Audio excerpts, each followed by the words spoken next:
الحمد لله نحمده ونصلي على رسول الكريم أما بعد فأعوذ بالله من الشيطان الرجيم بسم الله الرحمن الرحيم يا أيها الذين آمنوا اتقوا الله حق تقاته ولا تموتن إلا وأنتم مسلمون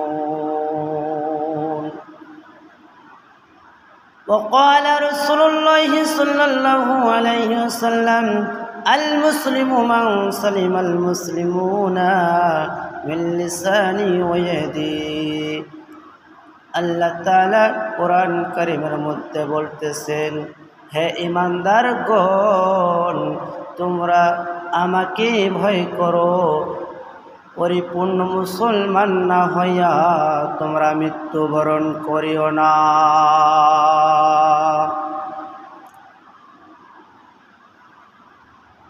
আর রাসূলুল্লাহ সাল্লাল্লাহু আলাইহি ওয়াসাল্লামের হাদিসের মধ্যে বলতেছেন, আল মুসলিমু মান সালিমাল মুসলিমুনা মিন লিসানি ওয়া ইয়াদিহি, প্রকৃত মুসলমান ওই ব্যক্তি যার হাত ও মুখ হইতে অপর মুসলমান নিরাপদ থাকে।